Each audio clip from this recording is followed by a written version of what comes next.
Yo, what's up, guys? How are you doing today, man? Coming at you with another NBA video. We are one day. We're recording this video on October 20th. We are one day away from Banner Night. We got the Thunder and the Rockets, and we have the Warriors and the Lakers heated rivalry. I'll be going live on Playback.tv, watching every single game like I do every single night. Be sure to tap in. But yapping as hot as get into the video. I'll be reacting to the article on Bleacher Report, one bold prediction for every team entering the 2025-2026 season. But other than that, enough yapping, let's get straight into the video. This video is sponsored by PrizePicks. PrizePicks is a daily fantasy sports app where you can win money by just choosing more or less on each projection, ranging from sports like the NFL to the MLB to the NBA to so much more, including esports and over 100 different sports and leagues. Now, no users, you can use my sign-up code, your boy John, YABOYYJOHN, and win $50 by just placing a $5 entry regardless if you win or lose that entry. Thank you to PrizePicks for sponsoring this video.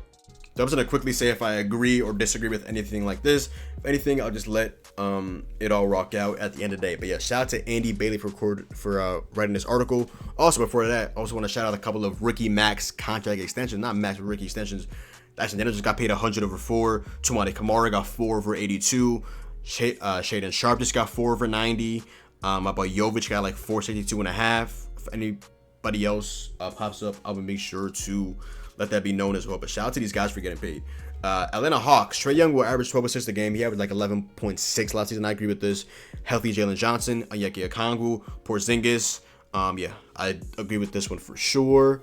Boston Celtics, Jason Tatum will play this season. I know y'all saw that video of Tatum having a torn Achilles, getting surgery after 12 hours in that Celtics versus Knicks matchup, and already dunking with his trainer. Yeah, Tatum is a cyborg. He will be playing this season. No matter if the Celtics are in the play-in, the 6th seed, he'll be playing. The guy, he's a warrior. He's an absolute warrior.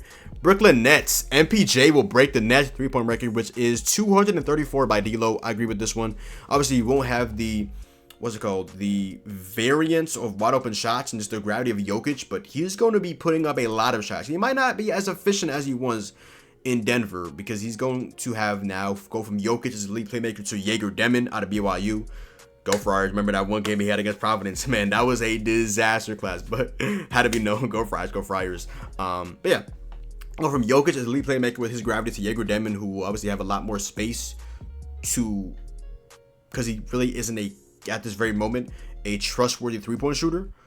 We'll see how it all transpires. You know, Cam Thomas and MPJ will get a lot of shots up. 234, which is about 3 threes a game. Yeah, I can see that happen. Actually, MPJ averaging got cool 20 with over 3 threes a game this season for sure. Would not put that past MPJ at all. Obviously, just had that really good game in the preseason. I'm seeing trolls saying, "Oh, Cam Johnson is already a lesser player than MPJ." Like, can y'all relax? Anyways, Charlotte Hornets, LaMelo Ball will return to the All-Star team. Obviously, he was a fringe All-Star last season. Hopefully, the Hornets are a somewhat a winning team this season with a healthy Brandon Miller. You drafted Con Knipple. You have your center now, Ryan Kalkbrenner, out of the Big East, out of Creighton's finest. Will LaMelo Ball return to the All-Star team this season? If I had to guess, I would say personally yes. Obviously, he was a French All-Star last season. Now he's in a winning environment. You would presume a winning, this really isn't even a word, but a winning-er environment. Just more talent alongside him. He doesn't have to jack up like 35 shots a game and shoot nothing but one-legged threes and just look like at points he's playing like backyard basketball. Now he has like Con Knipple, Brandon Miller, and Colin Sexton. And you can see what you have in a guy like a Tijan Salon, who unfortunately is a W fan. Right now his sister Janelle Salon, just unfortunately for him, has played better in the W than he's in the NBA. Like, gotta call that out. Unfortunately, obviously Miles Bridges. Like, they have a lot of different like intriguing options on this team. I think LaMelo Ball getting obviously fully healthy and having a healthy team alongside him, I think he can definitely propel himself back to the All-Star game, because he just narrowly missed it. If they said him over Tyler Herro last season as a Heat fan, I wouldn't have been irate. I mean, I would have been, I would have at points understood it, at the end of the day. But again, even with his efficiency struggles, he's still averaged. He's still damn near made the All-Star team. So imagine him now having to shoot 35 shots a game and actually having some help alongside him. Yeah, for sure. Chicago Bulls, Matas Buzelis will average 19 points a game. I'm not going to say if I agree or disagree with this one. I'll say Modest Buzelis will average anywhere between 16 to 19 and a half points a game. He's probably going to be, you presume, the second option, maybe like 1A, 1B with Kobe White. Josh Giddey being the third option, and then that other mess in Chicago. Y'all got him, including Vucevic. Yeah, y'all got it. That's enough bull stock. but outside of bull stock, kind of. Modest Buzelis, you know, he obviously his ability to get to the rim. He has really good size to be a really good defender in this league. You want to see if his jump shot. Hey, I remember that game against the Heat. You were like 9 and 9, 10 and 10, hit a couple threes. Hey, if Buzelis is a capable three-point shooter along with his ability to get to the rim, yeah, we will be having those discussions about currently the franchise player for the Chicago Bulls, Modest Buzelis, aka Little Boozy Vert. Cleveland Cavaliers back-to-back 60-win seasons. Now Garland's out to begin the season. I think the Cavs will finish anywhere between like 55 or 52 to like 60. I would say personally, I would say no. Not anything against the Cavaliers this season. They started off red hot. They tethered out in the second half of the season. They left a bad taste in my mouth in the playoffs. So to be quite frank, they're just really right now on my shit list. So it is what it is for the Cleveland Cavaliers. Yeah, they're a really good team. Mobley, primed to be potentially an all-NBA player. Mitchell is still one of the league's top 15 players. Garland, can he stay healthy? And then the small forward position is going to be Max Strus. It's going to be DeAndre Hunter. I really want to see how that was. You traded for Lonzo Ball. Let Ty Jerome walk. Let's see what happens. But 60 wins last. I say them again. 52 to 58 isn't bad at all. So 60 wins, personally no. Dallas Mavericks. Cooper Flagg will be the second rookie to average 15-5-5, which is 15 points, 5 rebounds, 5 assists, a steal and a block. Obviously, Harold is a really good defender. His ability to get to the rim. Really good rebounder. He's probably going to be the starting point guard until Kyrie Irving is back, because he started at point guard and they had Klay Thompson, they had PJ at the 3, at the 4 was AD, and at the 5 being Derek Lively. Now, does that Lively change to a Gafford when he's fully healthy? I don't know. This paid him a good amount of money, but they also spent a first-round pick on Lively and had a really good rookie season with Luka Doncic, and then he tethered off without Luka. So, anyway, different discussion for a different day. But I agree. I think Cooper Flagg should be averaging anywhere between 15 to 17 and a half a game, 5-5, and obviously Harold is a really good defender. He should be able to average a block and a steal a game as well, so I agree with this one. Denver Nuggets, a second title in 4 years. Now, my pick is going to be the Thunder, but I don't really, technically I disagree, but in my opinion, it really comes down to Jamal Murray. Jokic is the best player in basketball, in my humble opinion. Other than that, you have Jamal Murray. You traded for Cameron Johnson. You got some spacing in Tim Hardaway Jr., you have a real backup center, Jonas Valanciunas, and what's it called? You have Tim Hardaway Jr., you got Bruce Brown. Like, you have a couple of intriguing guys on this team to make this team not as top heavy as it probably was in years past. I just really, again, the Thunder are a buzzsaw, but they came this close.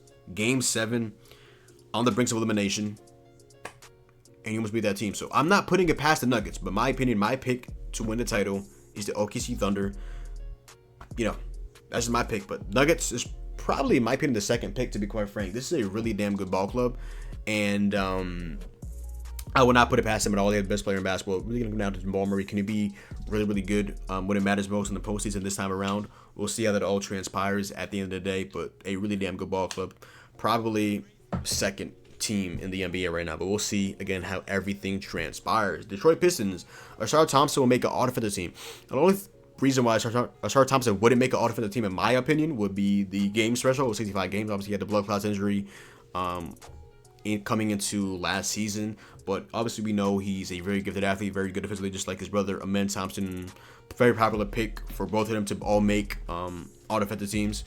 I agree with this one. I think Ashar Thompson is one of the minimum top 15 defenders in basketball. He's a very, very tenacious defender. He's very hard-nosed, just very, very gifted athlete, and one of the better defenders in all of basketball. Shout out to Ashar Thompson for sure. Golden State Warriors. Stephen Curry will lead the league in threes per game. They may be looking at it but like, obviously, yeah, which I agree, yes. But looking at this article, last year Curry averaged 4.4 a game, and Edwards is right there leading the league in threes per game.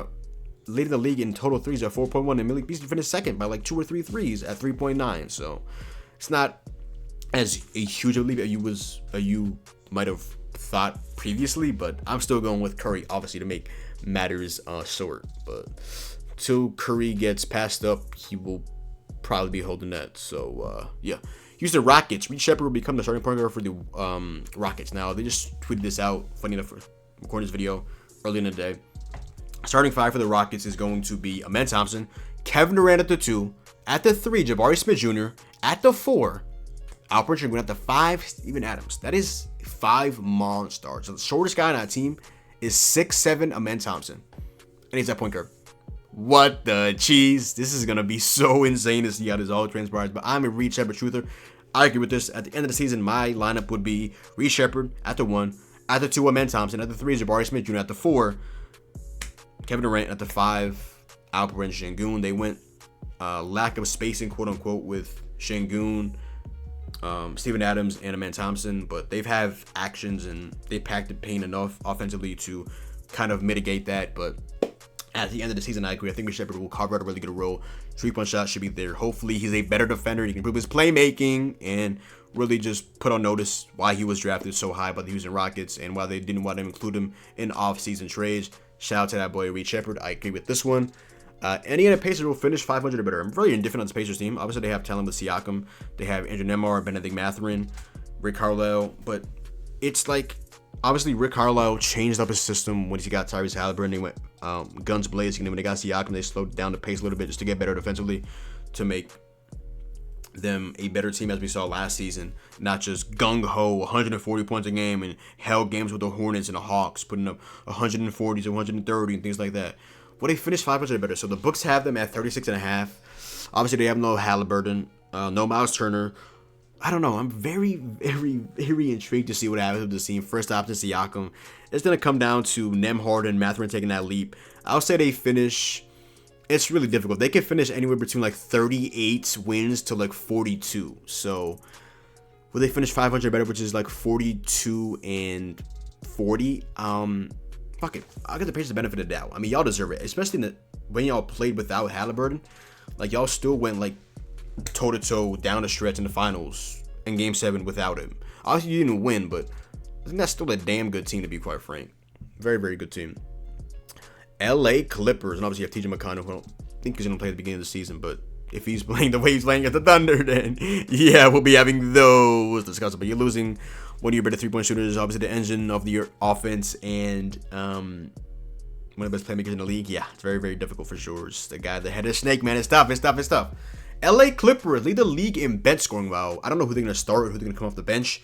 Are they going to start both Collins and Beal? If they start both of those, then I don't agree, to be quite frank. That it might have like really good production from guys like they mentioned, Bogdanovich, Brook Lopez is like 15 to 20 minute spurts. CP3, obviously. You still have Nicholas Batum, is a knockdown shooter. Derrick Jones Jr. is a very impactful defender. But if he can hit that corner 3, we'll be talking. His ability to get to the rim, be a really solid rebounder. Chris Dunn, obviously defensively. Again, he was like the most like left open player last season. At point he was starting, coming off the bench in the playoffs. So we'll see that all transpires. Go Friars though. Shout out to my boy KD, aka Chris Dunn. That was very weird just calling Chris Dunn KD. Let me never do that again. But yeah, but the Clippers lead the league in bench scoring. I honestly disagree, to be quite frank. Now, if they have Beal and Collins on the bench, then yes, I'm going to say they'll lead the league in total points scored. But yeah. LA Lakers, Luka Doncic will be averaging 30 plus points. I think it would be a disappointment right now if Luka Doncic is not averaging 30 plus points a game this season. Said it out there. Can't take it back. Anyways, he's one of the top 5 players in basketball. He obviously struggled early on with the Lakers, ended up coming back. Had his moments in the playoffs as well. Try to force switches on Gobert, and Gobert point is holding his own. Shout out to that boy Rudy Gobert. Never thought I would ever shout out Rudy Gobert. Here we are. But yeah, Luka Doncic obviously not the first option behind, with LeBron behind him and Reeves behind him. They have a top heavy kind of roster by him. They really don't have that POA defender. I think they will start Reeves. I mean, no, not Reeves, but Smart. Let's say they have a starting lineup of Luka Doncic, Austin Reeves, Marcus Smart at the 3, or Billy Reeves at the 3, whatever. And at the 4, you have LeBron at the 5, being DeAndre Ayton. So we'll see. But Luka Doncic should be averaging 30 plus points a game this season very, very easily. It should be himself. It should be SGA. It should be Giannis. And if you want to include Jokic in there as well, I would have put it past you as well. But yeah, Luka Doncic, in my opinion, it will be a disappointment if Luka Doncic is not averaging 30 plus points this season. Said it. Can't take it back. It is what it is. Got it. Memphis Grizzlies. Ja Morant will play 65 games this season. Unfortunately, I will have to disagree because Ja Morant is probably going to be out to begin the season for the regular season. But as the article says, there's still a chance that he can be ready for that regular season debut. Now, if he's ready for that regular season debut, I might take back what I just said. But to be safe, I would say that John Morant will play 60 and not 65 games this season. Fortunately, just for them, they have Brandon Clark out. They just got Scottie Pippen Jr. out. JJJ. Is JJJ out to begin this? No, JJJ just playing the preseason game against the Heat. No, he's good to go. Miami Heat. Khalil Ware will average more points than Bam Adebayo. No. As a Heat fan, if Bam Adebayo was on a supermax contract getting paid $50 million annually as a top minimum 30 to 35 player in basketball, if he's averaging less points, making $50 million a season, then Khalil Ware, who his own coach, Eric Spoelstra, said, oh, I don't know if he'll start. It might be Niko Jovic. He has a motor problem. Obviously, we know the talent is immense. Obviously, he's an actual center. Bam Adebayo really is a power forward at the end of the day. He's being forced to play center. If Khalil Ware is averaging more points than Bam Adebayo, that would be an indictment to the Heat. An indictment to Bam Adebayo, and we'll be having those discussions. Nothing against Khalil Ware, but Bam Adebayo should be averaging anywhere between 18 to 20 points a game. Khalil Ware could average anywhere between 12 to 16 a game, and I'll be completely fine. Bam Adebayo needed to average 18 to 10 this season. At points, he was averaging 20 to 10 for a couple years in a row, and then he set it off, and I don't know. I was getting a lot of media love in the W because of Asia Wilson, the Aces winning a ring, and MV4 and getting their rings and things like that. But my dog needs you working on your paint, getting a mid-range shot. It's getting better every single season. The three-point shot got better last season. The defense took a step back, though. The rebounding is still pretty good. I think it's very underrated rebounding, to be quite frank.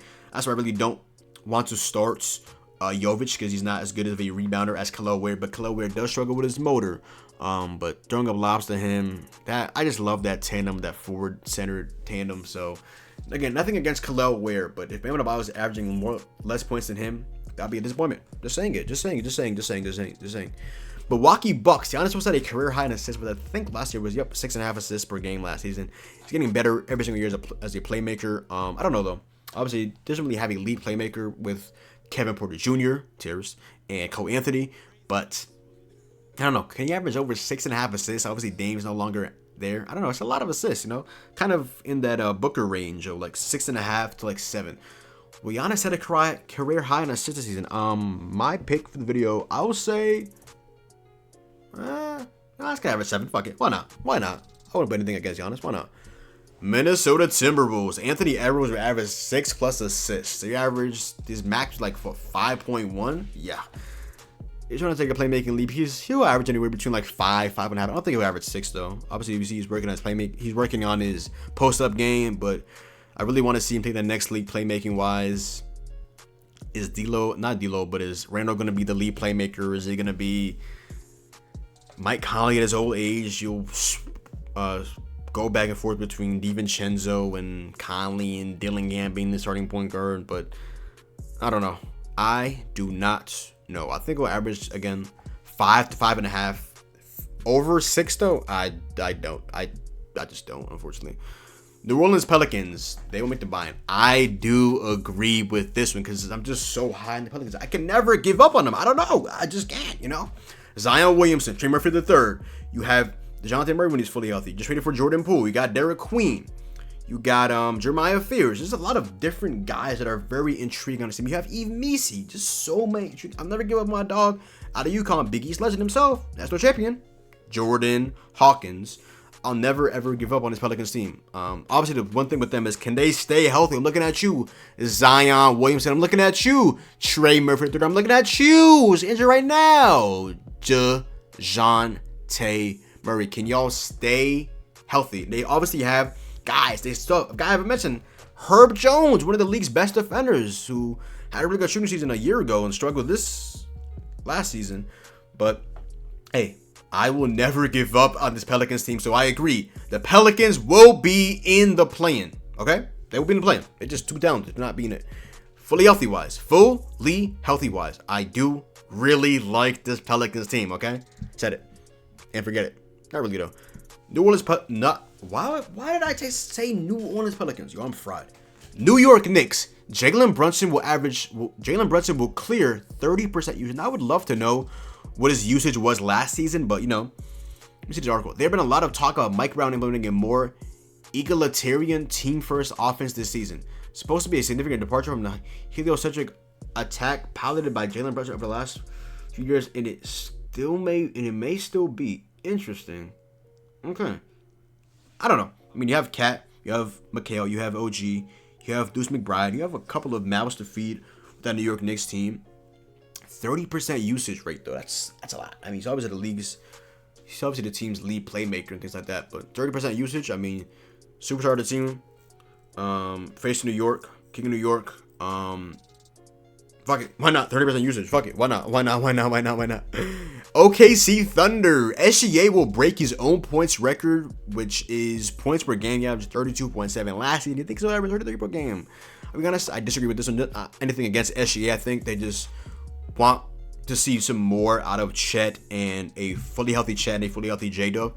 Chet should be averaging anywhere between like 16 to 18 a game, and J-Dub should be averaging anywhere between 18 to 20 plus a game this season, coming off of getting paid. Both of them, that is. And you have guys that come out of nowhere, random guys might just have, really good performances. Like that, not random because they're all really good players, but Alex Caruso and the Lou Dort, maybe Topic can show something. I don't know. Aaron Wiggins, Isaiah Joe, like they just have a good amount of guys in this team. Like nothing against SGA. I think him averaging 30 points a game would not be like a step back, even though technically he's about 2.7 points. But I don't know. You want to take a little bit off his palette and want some more leaps out of guys that you just paid, the J-Dubs and the Chets of the world who are now NBA champions. So nothing against SGA, but hey, not be mad at that. Orlando Magic, Franz Wagner will make the All-Star team. I'll be honest with this. I do like Franz, but I kind of soured on him last season at the end.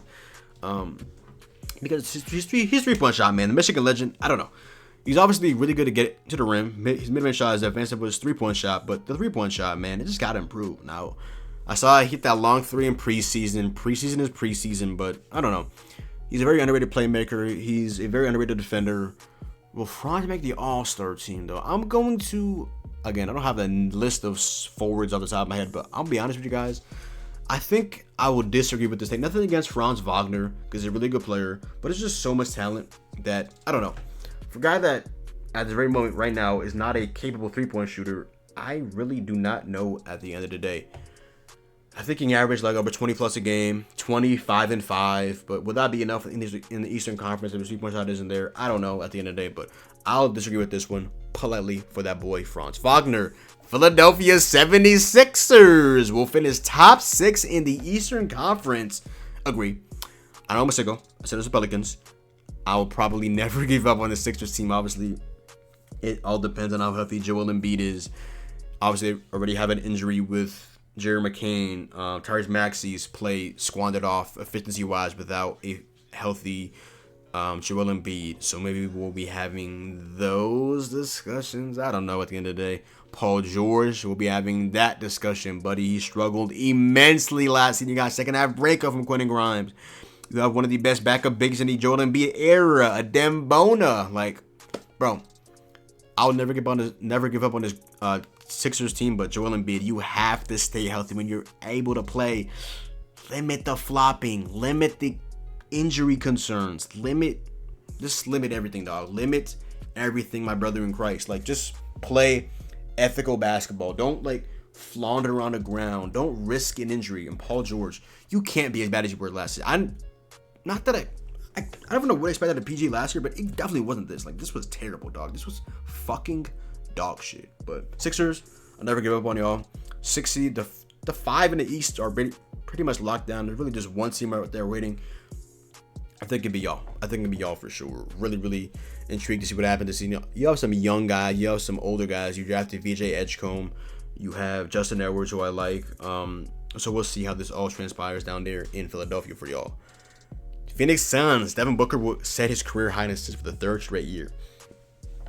I don't know. I'm kind of buzzed on this one. He averaged 7.1 2 years ago. I don't know. Will he average anything over? I don't know. I could see Booker averaging somewhere between like the 6.5 to 7 range, or right on that cusp. So wouldn't put it past D Book, but yeah. I don't know. I really don't know what to think about this season for Book. Struggled 3-point shooting wise last season. Now he's obviously undoubtedly the number 1 option in the team. Second option being Jalen Green. Ever since then, it's just so much things going on. You have Dylan Brooks. You got drafted Kamal Olajuwon, traded for Mark Williams. drafted Kobe Brea, drafted Rasheer Fleming. Like, it's going to be a very interesting season this year for the Suns, who no longer have Tyus Jones as well, being the lead point guard for the team. Now it's undoubtedly Booker, even though at points last season for a majority in the second half, especially, it was Booker at the PG role. Now no more KD, no more Beal. I got my boy Booker out there in hell. But do I agree with this one? Probably not. Booker could be averaging close to like 28 a game, like 6.5 assists. I think that'd be really good for D Booker. Over 7.1 assists per game on a team that a lot of people choose as one of the bottom 10 teams in the league. Yeah, I don't know about that one, brother.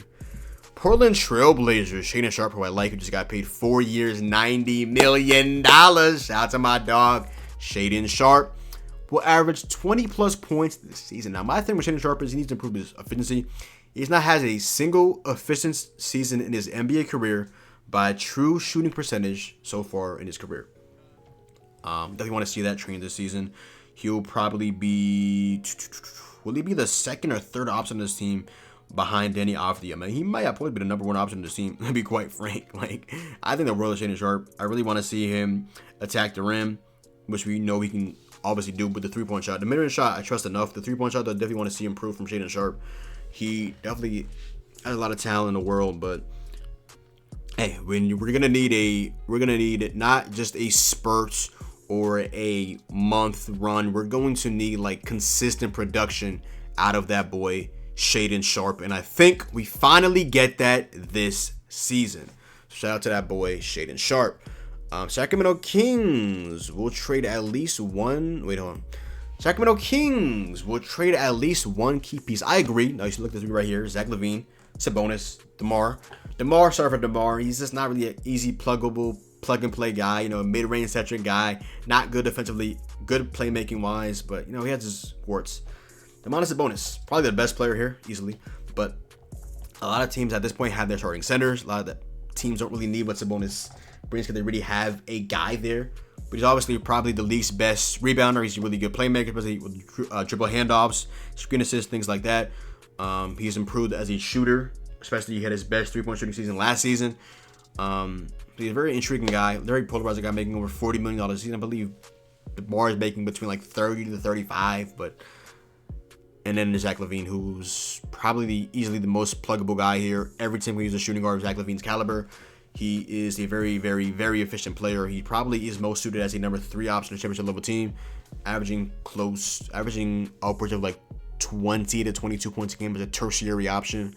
He's very lethal at the mid-range level, really elite 3-point shooter, and he's lost his hops a little bit defensively, not defensively, but lost his hops a little bit in terms of athleticism. He's not like 360 between the legs and things like that. Like, he's not like, this is not like prime dunk contest Timberwolves against Orlando Magic, Aaron Gordon, Zach LaVine, but he can still get up there. Now he's not getting up there like he used to be back in the day, but he's still getting up there for sure. But one thing with him was coming out of defense, deficiencies, and also the playmaking. So we'll see what all of that transpires. But I agree with this one. I think they'll trade Zach LaVine. The Kings should trade for him. None of the Kings really are an incompetent franchise, but rumblings of the Thunder, not rumblings of the Thunder, rumblings of the Nuggets trading for him, and I want to see what happens in terms of all of that. But Zach LaVine, good ball player, very underrated player. He's just at this point making a lot of money that second apron teams just, I don't know, just not able to really dig in. So we'll see how that all transpires. But I'd agree. I think the Kings will trade Zach LaVine this season. Nothing against the Kings. Is just, if there's one guy to trade, it would be Zach LaVine. San Antonio Spurs, Victor Wembanyama will finish top 5 at MVP. Now, I just want to purposely say this. I'm going to disagree. Not anything against Wemby. I just don't think the Spurs will be one of the top 10, maybe even top 10 to 12 teams in the NBA. And really to be up there for MVP, you have to be on one of those teams. And if not, yeah. Also, one of the things is the 65 games recommendations for Wemby. Obviously, the blood cost things last season. Hopefully, he's good to go. See clips of him. He looks pretty good, but gotta preface that and let that be known, precursor that. But top 5 in MVP, I mean, it's going to be the top 4. It's going to be SGA. It's going to be Jokic. It's going to be Giannis. Giannis, again, I just said the whole 10 to 12 teams thing, so it's kind of just eating my words. So maybe women might, my fault on me. It's going to be Luka Doncic, who again may or may not be on it. Minimum be in a top 12 team though. And it's going to be I don't know. Those 4 guys are really locked up though. Those are the top 4 players in ball. Maybe like Anthony Edwards. Maybe, I don't know. Brunson maybe? I don't know. But Wemby, he can be a top 5 player in the league. I don't think the Spurs will be up there standings wise to let it be available for him to be top 5 in MVP. Even though I think he'll have a really good season, averaging close to like 25, 10, and like 4 assists, averaging like 3.5 to 4 blocks a game. I think he'll have a big time season down there in San Antonio, but I don't know.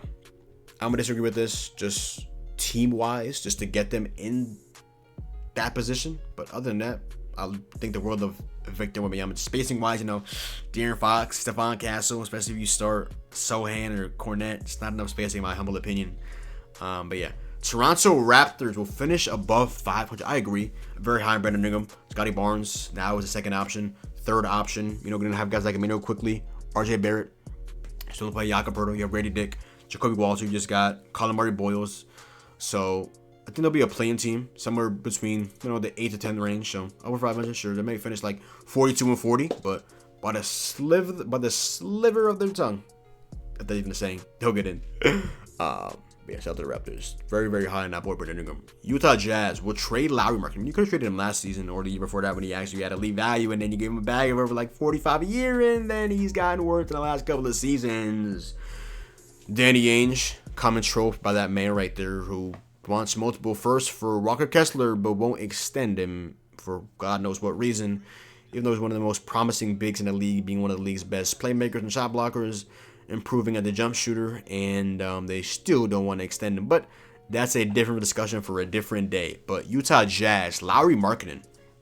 I agree. I want to see Lowry on a winning team. Nothing against the Jazz. I really do like a lot of guys on that team, especially young guys on that team. But yeah, we get a lot of money again. Second apron thing.